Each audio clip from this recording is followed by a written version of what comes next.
Hey everyone, it's Ben Hardy here, and in today's video, I'm going to be talking about the car market and how it's actually affecting employment at dealerships. Like, this is escalating so quickly. But anyways, before we get into the video, as always, if you want to save time and money the next time you purchase a car, link to my car buying guide in the description down below. If you want to see more videos like this, I recommend you subscribe because I post content every single day. Let's get into it.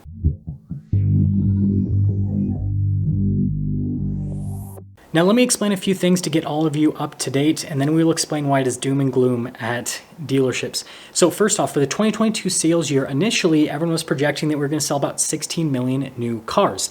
And now we're projecting to sell somewhere in the 13 million range in terms of total volume, which is really bad. Just to give you guys an idea of where that number sits, for the 2021 sales year, which is really difficult, we sold about 15 million new cars.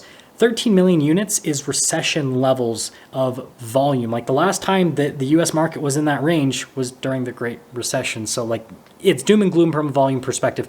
Now this wouldn't be such a big issue if profitability was still really high, but profitability is not still really high. So on new cars, it's still really difficult for most dealerships to get enough new cars to meet demand. So you think that they'd have a lot of pricing power, but they don't anymore for a number of reasons. So first off, a lot of manufacturers have increased their invoices at a higher rate than they've increased their MSRP. And so what that means is that dealerships don't have as much markup as what they had in the past. Just go talk to a Ford dealership and you will hear it. Like it's pretty rough. Like there's like with some manufacturers, there's literally like no markup from invoice to MSRP anymore. It's getting pretty interesting what these automakers are doing to dealerships. And so new car profitability is at an all-time low. And then if we look at used cars, the values have steadily declined for the entire year. Now, there have been some points where they've kind of jumped back up, but for the most part, it's been steady decline. And so what this means is that dealerships have been playing this losing game where they basically buy a used car and then it sits on their lot for a little bit too long, and then they end up having to lose money to sell it because they have to sell it at current market value. And this slowly has compounded over the course of the year. And some dealers are literally losing millions of dollars because of used car values declining. Like it's pretty dang rough. And obviously all of this is in the circle of higher interest rates, which means that affordability is at an all-time low with car loans. And so between people not wanting to pay as much for cars because market sentiment is already really negative, and then interest rates being higher, and then dealerships not being able to just mark up cars as much as they were able to before because manufacturers aren't giving them as much markup. And again, like I said, the market's not allowing it. It's just causing a complete poop show.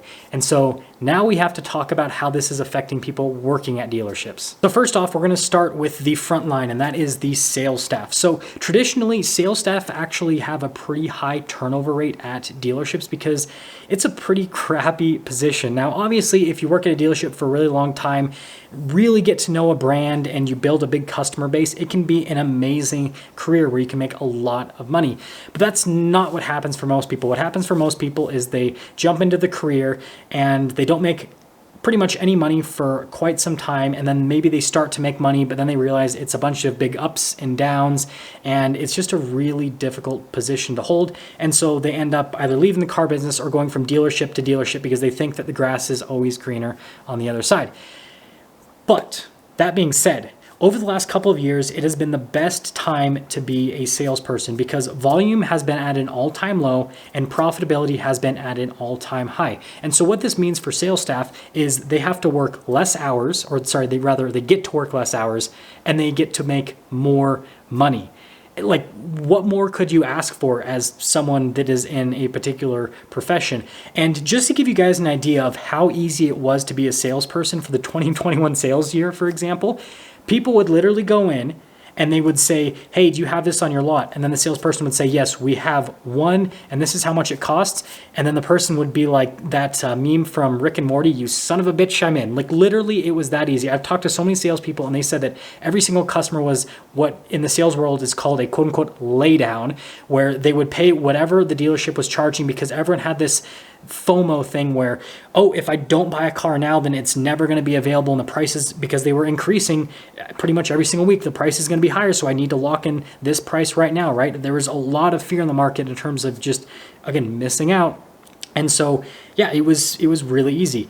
But now that we're shifting towards a market where sales staff actually have to sell cars, the normal turnover rate is starting to kind of churn again. And so I've been seeing at dealerships a lot of sales staff just all of a sudden disappearing, going to different dealerships, leaving the, car world altogether because they just don't want to put up with it anymore. And so for the front line, it's starting to weaken quite a bit because of this market, and that is telling of how bad this market is.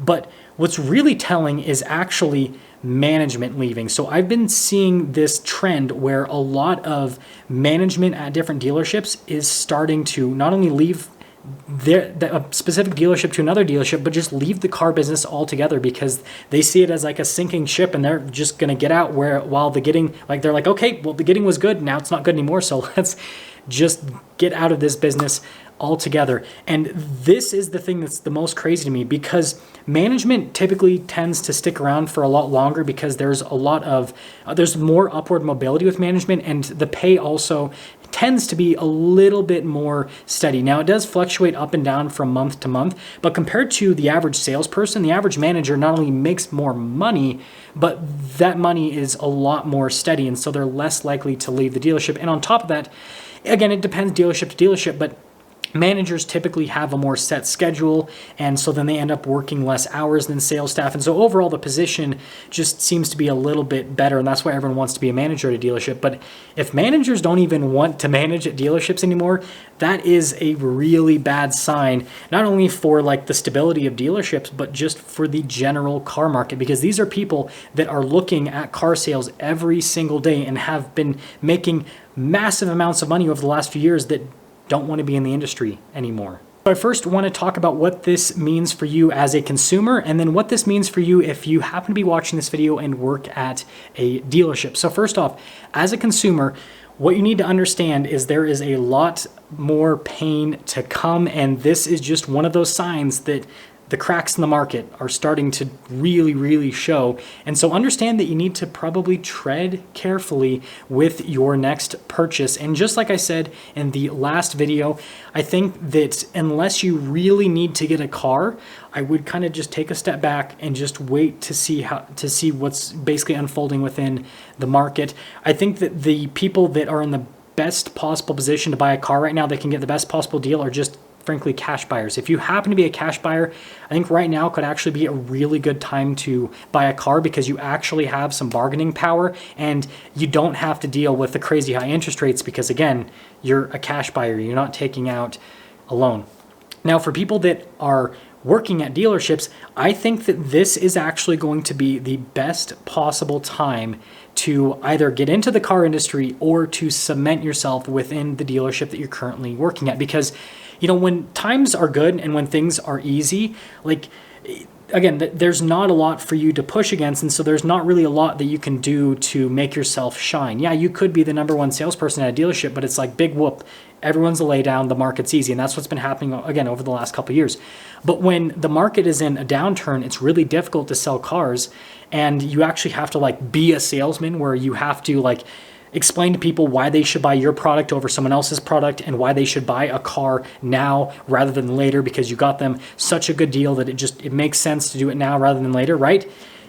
You have to hone all those skills and really show that skill set. And so if you spend time becoming a really good salesperson right now, then this is the time where you can shine, to where you can cement yourself into the industry and have a lot of upward mobility. Because I've noticed within a lot of different dealerships and within different dealer groups that every single time there's a market downturn, that's where people have the best possible chance of having upward mobility within their own dealership or within the dealership group that they're working within, because a lot of people end up quitting. A lot of people end up just, what's called quiet quitting in today's world, where they just do the bare minimum because they're like, oh, things are just garbage anyways, I'm not going to try. And it's like, no, you want to try twice as hard right now, because you're going to be the person trying when things are rough, and everyone else is going to see that. And then again, it's going to elevate you. And so maybe if you're a salesperson and want to be a manager, like this is probably the time where you'll have a chance to become a manager, because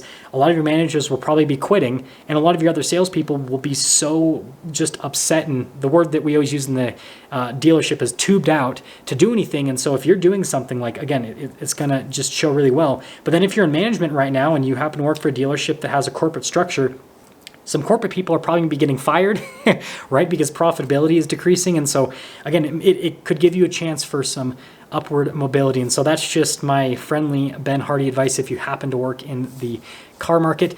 With that being said, that's going to sum things up for today's video. I want you guys to let me know what you think about this like new situation where, again, people at dealerships are starting to quit in very large numbers, much larger than we've seen in quite some time.